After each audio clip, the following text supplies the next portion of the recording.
இப்போதாங்க சிட்டியில் வைக்கக்கூடாது அப்படின்னு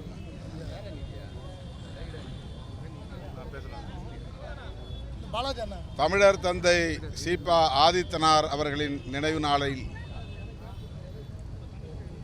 அவரை நினைவு கூர்ந்து அவருக்கு எமது செம்மாந்த வீர வணக்கத்தை செலுத்துகிறோம்.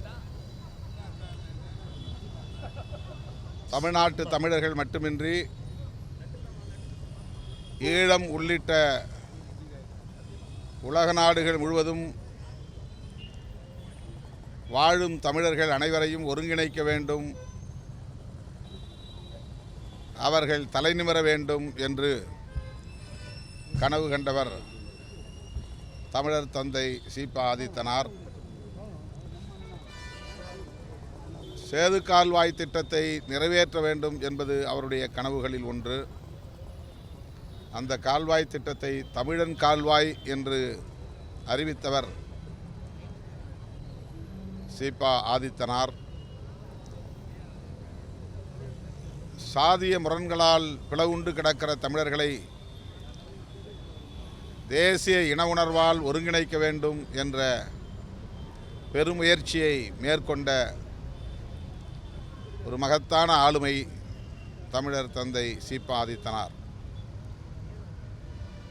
தமிழுக்கும் தமிழ்நாட்டுக்கும் ஒட்டுமொத்த தமிழ் இனத்திற்கும் அவர் ஆற்றிய பங்களிப்பை நெஞ்சிலே ஏந்தி அவருக்கு நன்றி செலுத்தும் வகையிலே எமது செம்மாந்த வீர வணக்கத்தை செலுத்துகிறோம். விடுதலை சிறுத்தைகள் கட்சியின் சார்பில் மதச்சார்பின்மை காப்போம் பேரணி திருச்சிராப்பள்ளியிலே ஜூன் 14ஆம் தேதி நடைபெறுகிறது. மே 31ஆம் தேதி நடத்துவதாக அறிவிக்கப்பட்ட அந்த பேரணியை தவிர்க்க முடியாத காரணங்களால் ஜூன் 14 அன்று நடத்துவதாக தள்ளி வைத்திருக்கிறோம். விடுதலை சிறுத்தைகள் மட்டுமின்றி அனைத்து தரப்பு ஜனநாயக சக்திகளும் அதிலே பங்கேற்று பாசிச பாஜக அரசின் வெறுப்பு அரசியலுக்கு முற்றுப்புள்ளி வைக்க முன்வர வேண்டும் என்று விடுதலை சிறுத்தைகள் கட்சி அறைகூவல் விடுக்கிறது.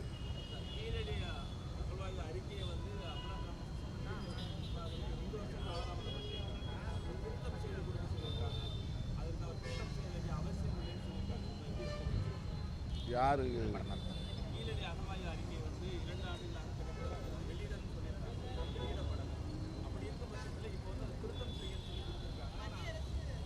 மத்திய அரசு அப்படி கேட்டிருக்கான்.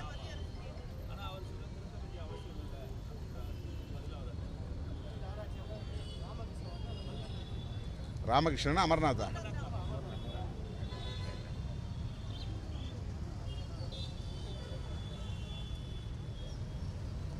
கீழடி ஆய்வுகளில் இருந்து கிடைத்திருக்கிற தரவுகளை இருட்டடிப்பு செய்யும் நோக்கில் இந்திய ஒன்றிய பாஜக அரசு திட்டமிட்டு செயல்படுகிறது.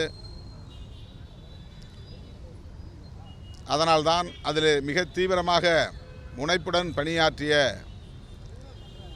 அமர்நாத் அவர்களை அங்கிருந்து பணியிட மாற்றம் செய்தார்கள். அவர் தந்த அறிக்கையை வெளியிடுவதற்கு காலத்தாழ்வு செய்து கொண்டிருக்கிறார்கள். இப்போது அதில் என்ன திருத்தம் தேவைப்படுகிறது என்று தெரியவில்லை. அறிக்கையை வெளியிட வேண்டிய பொறுப்பு இந்திய ஒன்றிய அரசுக்கு இருக்கிறது. சமர்ப்பிக்க வேண்டிய கடமை ஆய்வாளர்களின் கடமை. ஆனால் ஏதேனும் காரணம் சொல்லி அதை தள்ளிப்போட முயற்சிப்பதாகத்தான் தெரிகிறது. வரலாற்று உண்மைகளை நெடுங்காலத்திற்கு மறைக்க முடியாது.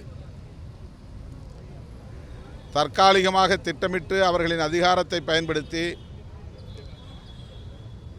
மறைக்கவோ அல்லது திரித்து சொல்லவோ முயற்சிக்கலாம். ஆனால் உண்மை எப்போதும் உண்மையாகவே இருக்கும், அது வலிமையாக இருக்கும், உரிய நேரத்தில் அது வெளிப்படும் என்பதை வரலாறு அவர்களுக்கு உணர்த்தும்.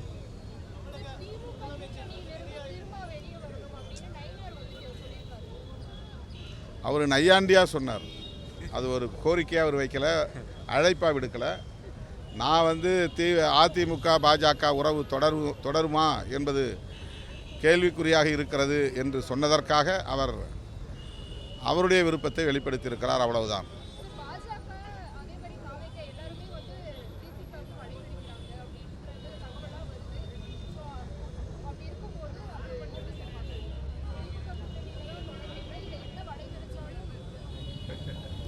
இந்த கேள்வியை கேட்டு கேட்டு கேட்டு சலித்து போய்விட்டது.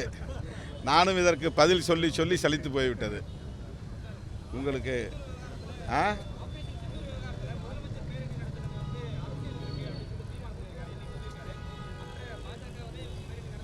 அவருக்கு தமிழ் தேசியம் பேசுகிறத விட திமுகவை விமர்சிப்பது தான் முக்கியமான நோக்கமாக இருக்கிறது.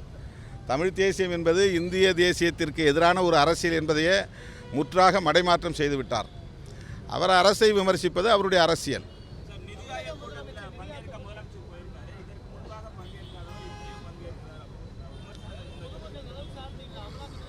அதாவது பங்கேற்காமல் இருந்தது ஒரு எதிர்ப்பை வெளிப்படுத்துவதற்கானது தான். அப்படியே அதை தொடர்ந்து கடைபிடிக்கணுங்கிறது ஒன்றும் கட்டாயம் இல்லை. இந்த முறை போய் இவ்வளவு நாளாக ஏன் எங்களுக்கு நிதியை நீங்கள் கொடுக்கல, இவ்வளவு நிதியை ஏன் நிலுவையில் வச்சுருக்கிறீங்க அப்படின்னு நேராக போய் சண்டை போடலாம் இல்லையா? அந்த அடிப்படையில் அவர் முடிவெடுத்திருக்கலாம். அதனால் நாம் முற்றிலுமாக ஒரு அரசு, அதாவது மாநில அரசு இந்திய ஒன்றிய அரசோடு முற்றாக விலகி நிற்க முடியாது, பகைத்து நிற்கவும் முடியாது. ஒன்றிய அரசை சார்ந்து இயங்குவது தான் மாநில அரசு. இது அடிப்படையான உண்மை, அனைவரும் ஒப்புக்கொள்ள வேண்டிய ஒரு கசப்பான உண்மைதான். அப்படி இருக்கிற போது நம்முடைய எதிர்ப்பை தெரிவிப்பதற்காக சில நேரங்களில் கூட்டங்களை புறக்கணிப்பதுண்டு. இப்போ சட்டமன்றத்துக்குள்ளே போகிறோம், வெளிநடப்பு செய்கிறோன்றோம், வெளிநடப்பு செஞ்சுட்டு திருப்பி உள்ளே போய் உட்கார்றோம் இல்லையா? மொத்தமாக நம்ம வெளியேறி வந்துடுறது இல்லைல்ல. அது ஒரு சிம்பாலிக்கான ஒரு ப்ரொட்டஸ்ட், ஒரு அடையாளபூர்வமான எதிர்ப்பு. அதனால் ஒட்டுமொத்தமாக 5 வருடங்களும் அந்த நிதி ஆயோக் கூட்டத்தில் கலந்துக்கலன்னு சொன்னால் நட்டம் நமக்கு தான், அவங்களுக்கு இல்லை. எனவே இந்த முறை நேரில் போய் சந்திக்க வேண்டும். பிரதமர் அல்லது தொடர்புடைய அமைச்சர்கள் அதில் இருந்தால் நம்முடைய மாநில அரசின் கோரிக்கைகளை வலியுறுத்தி பேசுவதற்கான ஒரு வாய்ப்பாக முதல்வர் இதை கருதி இருக்கலாம். அதனால் அவர் சென்றிருக்கலாம்.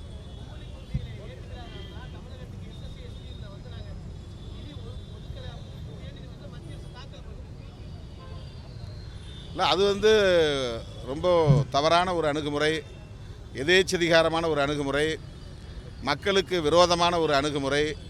பாசிச பாஜக அரசு இன்னும் மிருகபலத்தோடு இது ஆட்சியில் இருந்திருந்தால் என்னவெல்லாம் செய்வார்கள் என்பதற்கு இது ஒரு சான்று.